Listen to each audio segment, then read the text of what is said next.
मुंबईला जायचं आणि आम्हाला उपोषण सुद्धा आझाद मैदानावरच करायचं.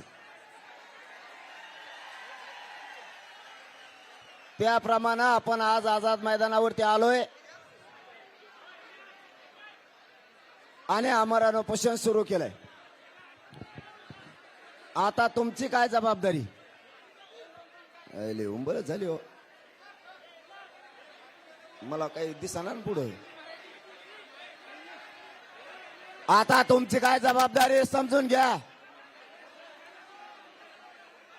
सरकार आपल्याला सहकार्य करणार नव्हतं म्हणून मराठा समाज म्हणला होता, ए पोरारे ऐक, गपचे बाईको गप.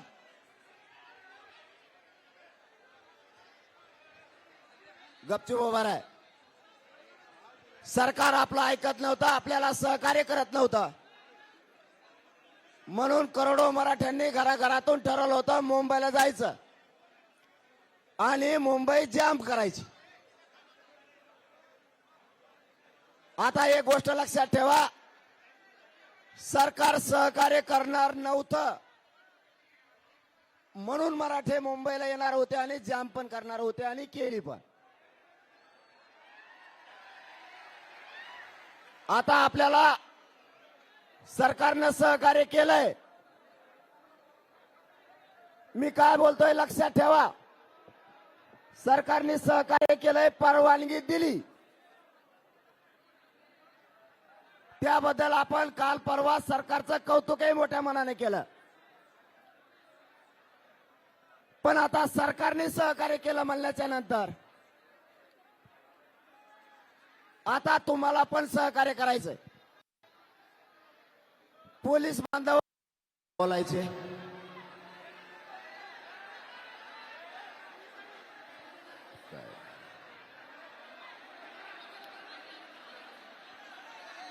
इकडच्या आरडा करू नका. मला काहीतरी समाजाला माहिती द्यायच्या, तुम्ही आडू नका राहो.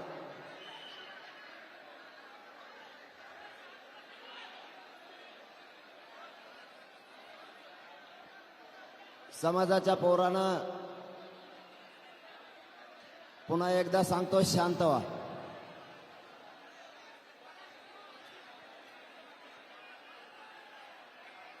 कुणी खाली बसलं नाही बसलं काही देणं घेणं नाही, तुम्हाला शांत राहा. खाली बस म्हणण्याच्या राड्यात थांबावं तुम्ही. मला संदेश देऊ द्या, दिवसभर बोलतो हो तुम्हाला, मला लोकांना बोलू द्या आधी.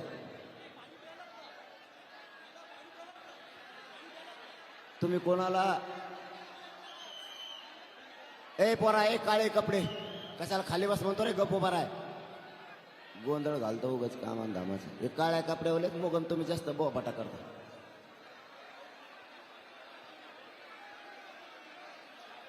मी सांगतोय हे सगळ्यांना आता लक्षात घ्या. तुम्ही 5 जण खाली बसा, चला बस खाली उभर बस बस खाली, नाही तर बाहेर होय. चाल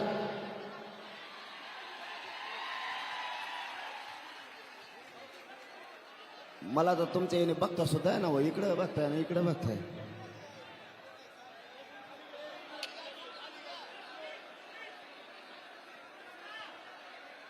सगळ्याला आवाज येतोय का? परत म्हणू नका इथं बसलेले कोणी मला ऐकायला नाही आलं. पुन्हा एकदा विचारतो, आवाज सगळ्याला येतोय का? आपलं आमरण उपोषण 10 वाजल्यापासून सुरू झालं. तुम्हाला मला एक महत्वाची माहिती द्यायची. आपण समाजाला, प्रत्येक माणसाला आपण आपल्या ड्रायव्हरला फोन करायचा आणि त्याला फोन करून सांगायचं आत्ताच्या आत्ता गाडी काढायची, पोलीस बांधव सांगते त्या ग्राउंडवर नेऊन लावायचं. मग ते कितीही लांब असू दे, एकही गाडी रोडवर आता कामा नाही. स्वतः तुम्ही स्वयंसेवक म्हणून काम करायचंय. तुम्ही जी मुंबई जाम केली ना मराठ्यानो, 2 घंट्यात पुन्हा मोकळी मुंबई झाली पाहिजे. जबाबदारी तुमची आहे. आता मला बोलता येणार नाहीये. उपोषणला बसल्यावर. म्हणून मला एकही बातमी कानावर आली नाही पाहिजे किंवा पोलीस बांधव येऊन नाराज नाही झाला पाहिजे की या ठिकाणी गाडी लावली, या ठिकाणी ट्रॅफिक जाम झाली. आपण आझाद मैदानाला येणार होतो, आपण आलो. बऱ्याच जणाला वाटलं होतं पाय ठेवून द्यायचा नाही, मराठे मांड्या घालून बसले.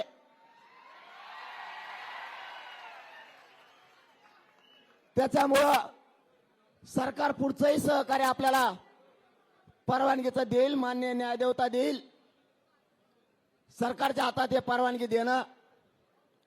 सरकारकडे आपण अर्ज केलाय, वाटल्यास पुन्हा आता थोड्या वेळाने आणखीन अर्ज आपण करू. एक महत्वाची माहिती द्यायची. आपण समाजाला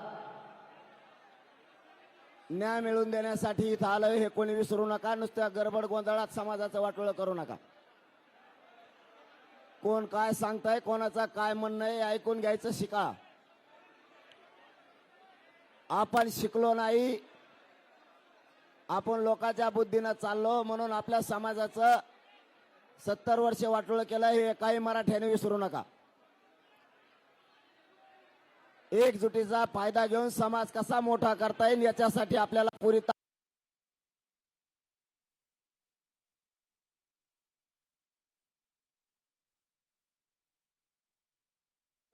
विजयाचा गुलाब टाकून महाराष्ट्रात जातील.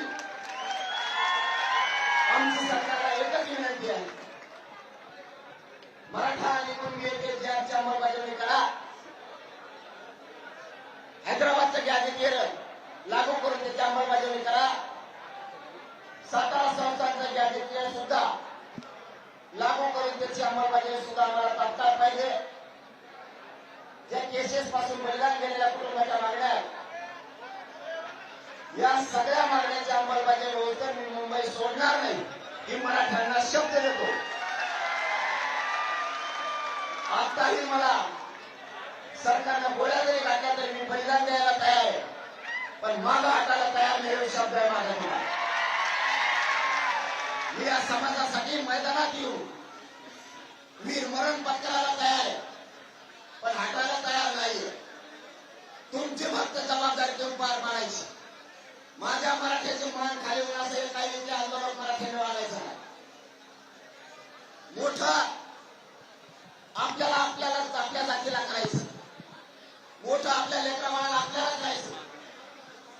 एखादा राजकीय कार्यकर्ता येऊन हट्ट धरील मला तिकडेच गाडी द्यायची, सरकारने सहकार्य नाही केलं मग तो हट्ट असतो आम्हाला तिकडेच जायचं. सरकार सहकार्य करताय तर मग आपणही सहकार्य करायचं. दारू कुणी प्यायची नाही, दारू पिऊन गाड्या कुंकडं घालू नका. माझ्या कानावर वाईट गोष्ट आली नाही पाहिजे. पुन्हा जो शब्द वापरतोय, माझ्या समाजाला खाली मान घालावं लागण्याचं एक पाऊल उचलायचं नाही.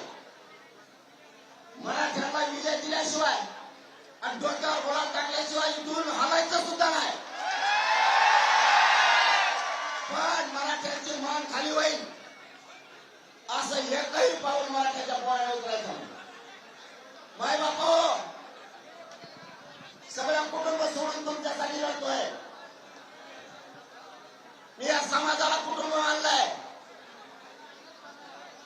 मग तुम्ही जर माझ्या कुटुंबातले, मी जर तुमच्या कुटुंबातला आहे, माझा शब्द खाली पडू द्यायचा नाही, कारण मी तुमचा खाली पडू देत नाही. माझं कुटुंब त्याची उभी रात्रामुळे झाली तरी चालेल, पण या समाजाचं मला वाटलं होऊ द्यायचं नाही. म्हणून कुणाला बोलायला संधी द्यायची नाही, काही गडबड गोंधळ करायचा नाही. जे ग्राउंड दिलंय त्याच ग्राउंडवर राहायचं आणि झोपायचं. तुम्ही टेन्शन कधी घ्यायचं होतं? मी जर आझाद मैदानाला नसतो तर आता मी आझाद मैदान म्हणल्याच्या नंतर तुम्ही इथून 50 किलोमीटर बिनधास्त झोपा. तुम्ही म्हणायचं आपला पट्ट्यात झोपल्याला आम्हाला काय टेन्शन नाही. पाहिजे. मॅनेज होत नाही, टेन्शन घेऊ नका तुम्ही. शेवटी येऊन आलं तर मरण येईल, मी भोगायला तयार आहे. पण तुम्हाला इथून रेल्वेच्या ठिकाणी पार्किंग दिल्या, 5 रुपये 10 रुपयात तुम्ही आझाद मैदानावर येता. बिनधास्त गाड्या लावायच्या, रेल्वे यायचं जायचं, संध्याकाळी रेल्वेवर जेवायचं आणि त्या गाडीत झोपायचं. कारण इकडे पाऊस अचानक येतो आणि अचानक जातो. त्याच्यामुळं तुम्हाला शरीरात सुद्धा त्रास झाला नाही पाहिजे याची काळजी घ्या. याला तुम्हाला झालं काही झालं, माझ्या समाजाला किंमत द्या. पुन्हा एकदा सांगतो, समाजाने खूप विश्वासाने आपल्याला 500 किलोमीटर पाठवलं. समाज मिनिटाला आपली खबर घेतोय. समाजाला असे आहे, लढायला गेलेले पोरं आमच्या लेकराला विजय घेऊन येतील. म्हणून तुमच्या डोक्यात फक्त विजय ठेवा, गोंधळ गडबड नाही, गाड्या हवेवर लावायच्या नाही, पार्किंग मध्ये ठेवायच्या. पार्किंगच्या ठिकाणी सुद्धा त्या अधिकृत पार्किंग आहे, बरोबर का? पुढे आपले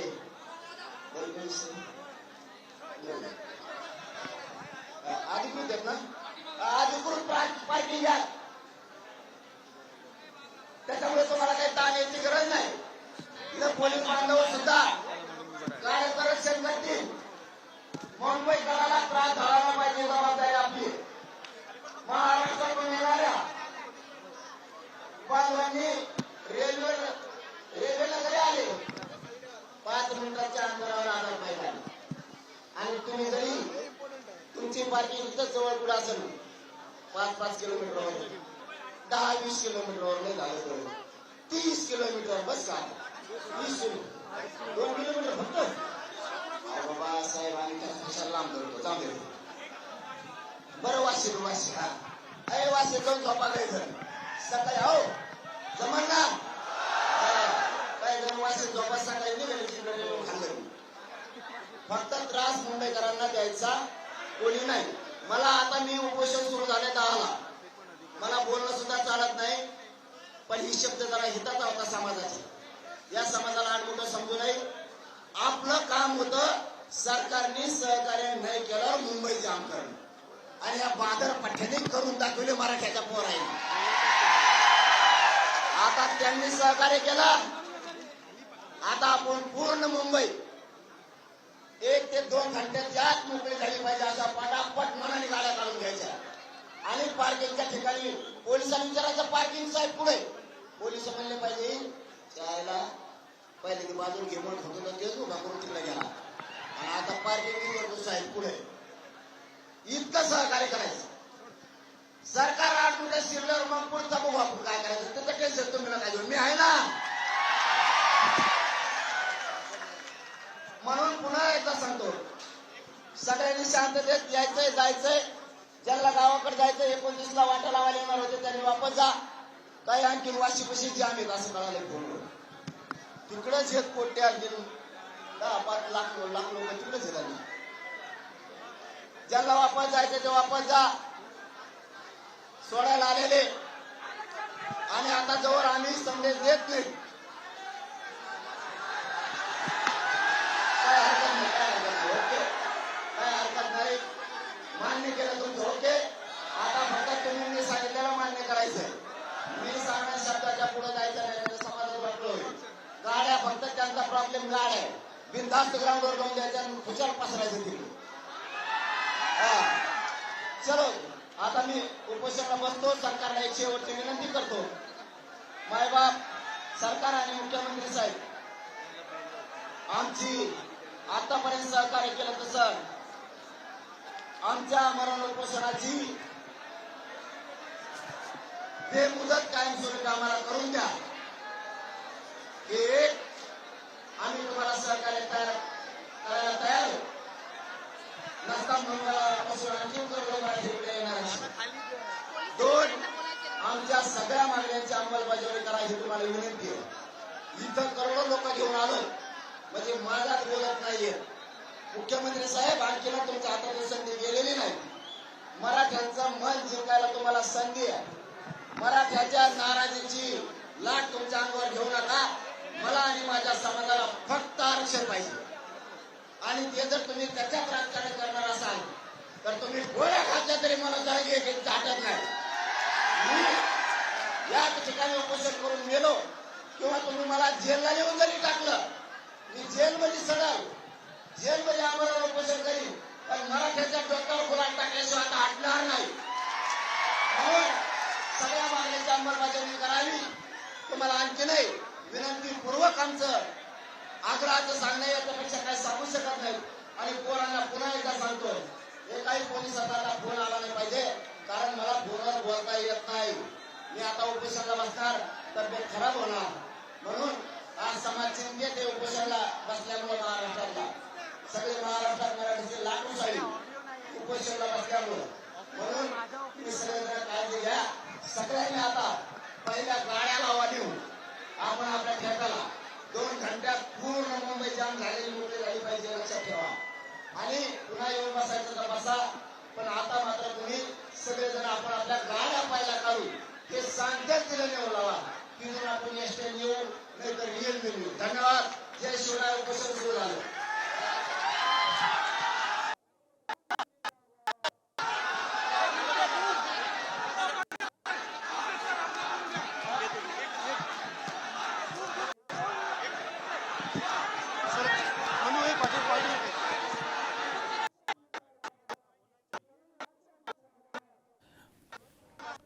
मनोज जरांगे पाटील हे सध्या आलेल्या सगळ्या मराठा बांधवांशी संवाद साधत होते.